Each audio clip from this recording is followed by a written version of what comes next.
how soft this is. And this was clay. Oh, clay. Dark red clay. So this is 1 year. There's 1 year.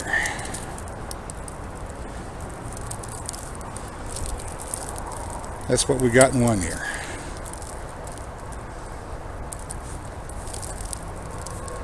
What do you think we can get in 2?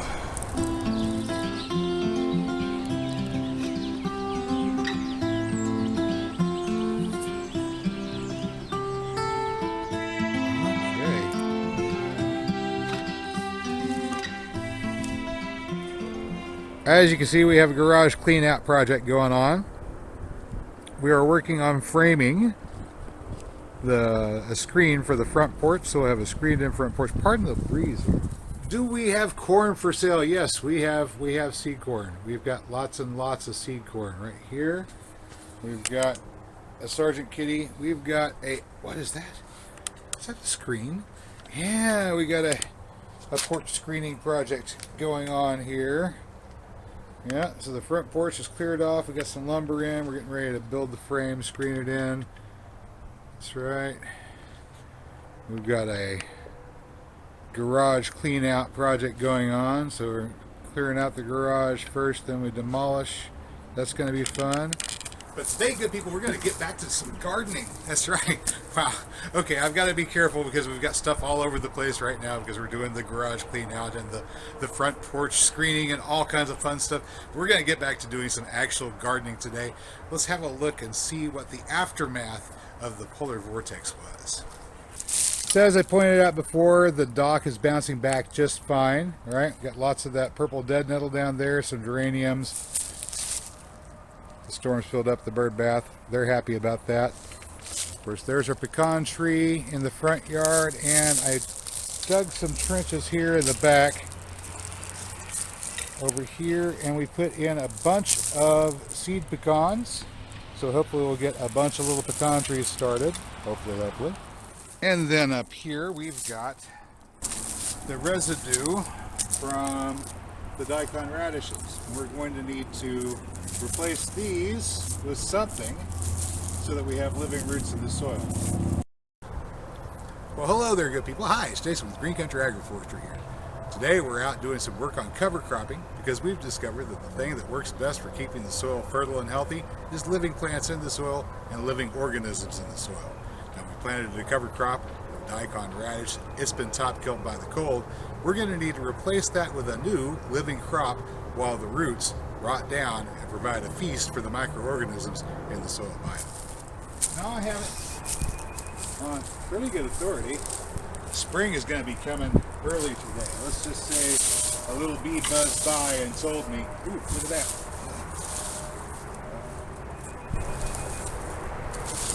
That's a prickly pear cactus. I wonder if it survived. You think it survived? Got it. Alright. So we're going to take just the toss of these radishes out if we can. We'll leave what's left of the roots in the ground.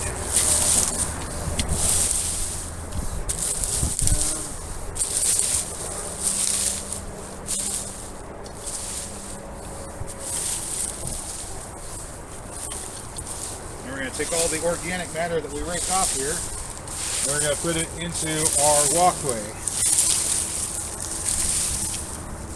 If you'll notice these walkways, this is where we have the trench dug out at the bottom, and they tend to get a little divot here after a while because the wood chips that we fill them with, they break down. So they're not quite ready to be turned into soil yet. So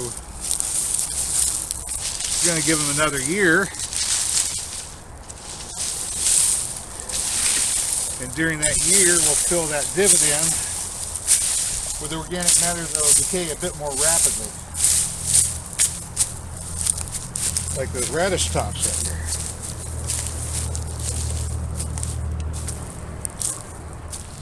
Now, I've got some seeds in this bucket here. It's sort of a general purpose mix that has a little bit of sunflower. It's got some daikon radish, some sugar beet, which I really haven't seen develop yet. We've got some safflower, which is a type of a thistle. what else do we have in here? Oh, there's some buckwheat in here too. This is just the regular white buckwheat, just the regular plain buckwheat that's in there. And this has been a pretty good general purpose mix so far. I know I'm going to want more of those daikons back in the soil. Hopefully some of the sugar beets, if they develop, that would be nice too. I think I'd like to see some of those. So we're going to put those down. But we're going to want to add some smaller stuff too. So here we've got, this is bulldog alfalfa. I'm just going to put a little bit of that into this garlic powder shaker here.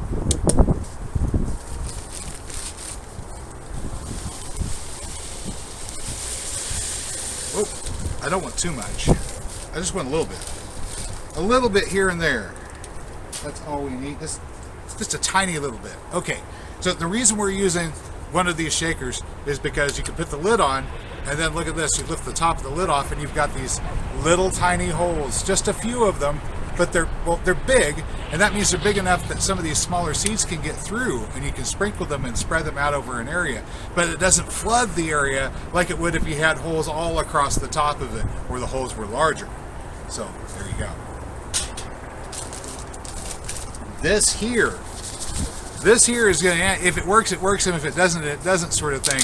This one is elephant trunk amaranth. Very, very fine. Let me hold this up so that maybe the light can catch it and you can see if it's not too saturated. Those are a nice burgundy colored seed, and this produces a really, really nice, rich, dark red flower head.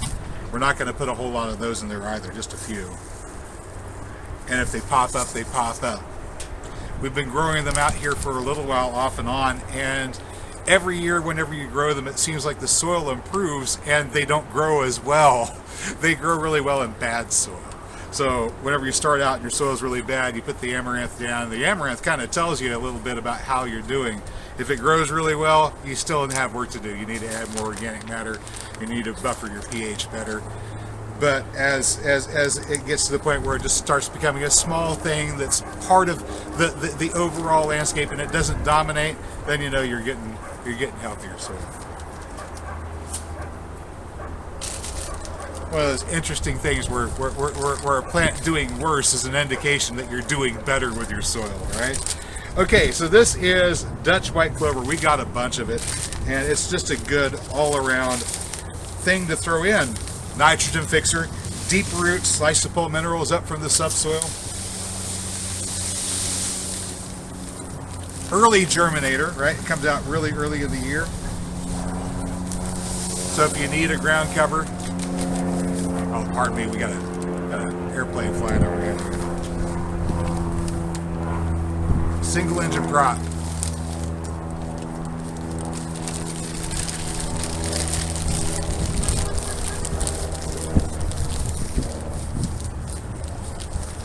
Sometimes they circle overhead and have a look because it's a little bit greener here than it is elsewhere. Okay, so lots and lots and lots of clover, a little bit of the alfalfa, just a little bit.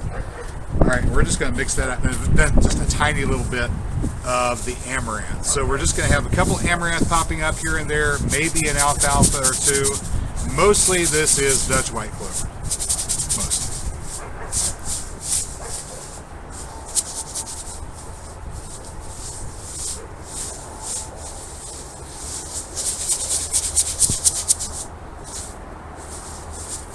All right, that's great. Now we're going to add a vegetable crop. This is cabbage. This is the Chili Chinese cabbage. This is the tall, skinny ones. They have a nice dense core, so they're great for chopping up to put into your stir fry. Good for putting into cabbage rolls, spring rolls, and stuff like that. I think they're going to be absolutely delicious. Let's see if we can get them to grow here in Oklahoma in the springtime. Like I said, it looks like we're going to have early spring this year, and if that's the case, I just might be able to sneak something with about a 45 to 50 day growth cycle in, like these are likely to be. Maybe about 60 days, we might be able to pull them out before they bolt. That'll be cool. Let's see how big the seeds are. Okay, these are about the size of maybe number 7 number 6 birdshot, maybe 6 to 7. They're a little varied in size. All right, so they're a little bit big, but they'll fit in the shaker without a problem. So let's go ahead and throw some in the shaker.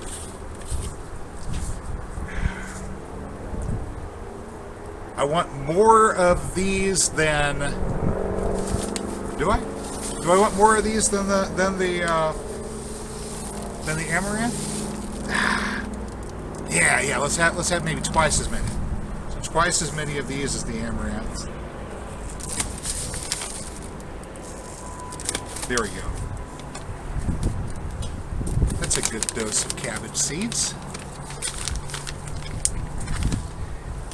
We might add kale too, but I don't think I'm going to add kale there because this is going to be an area that we're going to do more annuals in because it's still under development. It's only the second year of putting cover crops in here to try to improve the soil quality. So I don't want to try to overtax it with too many things. Kale is going to be a biennial, and I mean preferably you can grow it more like a perennial. So we're not going to plant it there, but we'll find other places where we can sneak some kale in.